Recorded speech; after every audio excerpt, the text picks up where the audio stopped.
L'Ecomakassi Production, c'est une structure qu'on a voulu, mon associé Laïkmak et moi, pour soutenir la jeunesse de la cité, la jeunesse artistique, créative, et pas seulement d'ailleurs artistique au sens restreint du terme, mais aussi une jeunesse qui aspire à dire, à être, à vivre, à s'exprimer de toutes les façons possibles, imaginables, et on peut s'exprimer aussi en étant technicien. Donc ici, on a comme salariés uniquement des gens de Canggu, très proches de la structure de l'Ecomakassi, qui se forment et qui développent toutes leurs qualités dans une structure dans laquelle ils ont confiance et qui les respectent. Donc ça, c'est déjà un point extrêmement important pour nous. On est une structure militante, activiste, avec des modèles. On suit un certain nombre de modèles qui nous ont inspirés dans la vie. Ce sont souvent des personnes qui ont beaucoup travaillé pour les droits civiques ou qui ont montré leur talent artistique, mais de façon éthique. Voilà.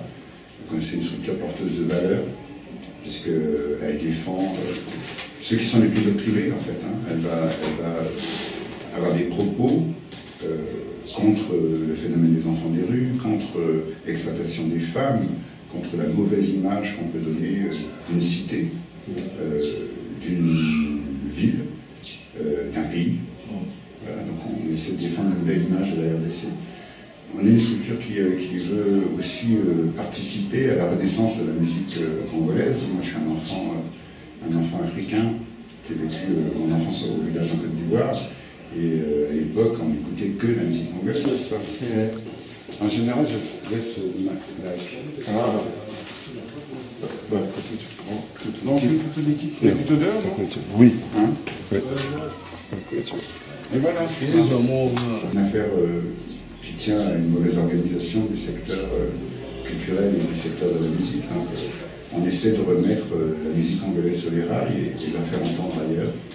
Mais c'est pas la musique de papa, bien sûr. C'est la musique d'aujourd'hui.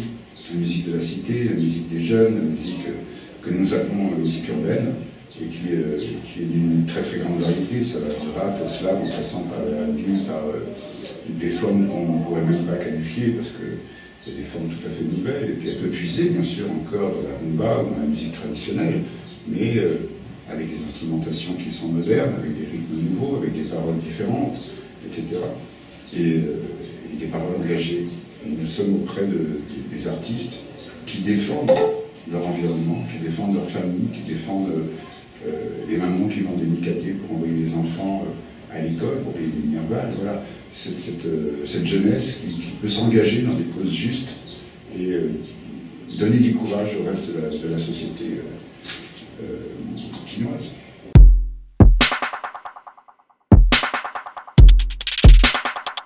Alors, Oliver Mann, c'est un artiste auquel on croit énormément, c'est un artiste qui a un talent fou, c'est très clair.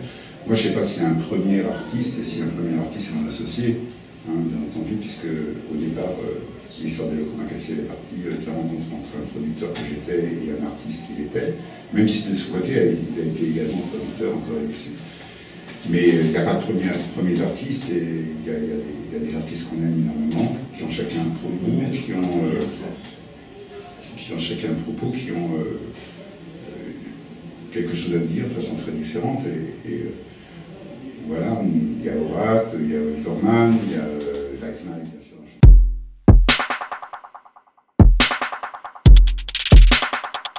On va faire ce qu'on pense. Et puisque déjà on est dans la cité, et qu'on remarque qu'il y a des plaintes des jeunes, il y a des plaintes des mamans, il y a des plaintes des parents, c'est-à-dire qu'il y a un problème, il y a un déficit, il y a un trou.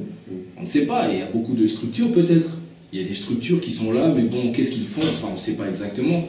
Mais ce que l'Ecomakassi fait est visible devant tout le monde. Donc, on est en train de pousser la jeunesse à pouvoir travailler, à pouvoir être engagé, responsable. C'est ça notre rôle dans la jeunesse, dans la cité. C'est pour ça qu'on est dans la cité. On n'a pas choisi d'être à Gombe ou à Victoire, là où le mouvement, là où tout le monde va. On est dans la cité parce qu'on sent qu'il y a un trou. Il n'y a aucune structure correspondant à l'Ecomakassi dans la cité. Il y a d'autres structures pour d'autres formes qui aident les enfants, par exemple, à faire des fanfares ou à faire des marionnettes, autre chose, mais dans la production musicale cinématographique dans la cité, je ne sais pas trop. Je pense qu'on est la seule structure, mais on ne veut pas être la seule. On ne veut pas, ça on ne veut pas. On veut qu'il y ait une multitude des structures correspondant à la nôtre pour qu'il y ait un mouvement qui avance dans une vague assez forte. Parce que Elo Komakasi ne pourra jamais subvenir aux besoins de toute la ville de Kinshasa. On ne peut pas. Donc on est là, mais on souhaiterait bien sûr qu'il y en ait d'autres comme la nôtre, avec des valeurs qu'on préserve, avec des valeurs qu'on respecte.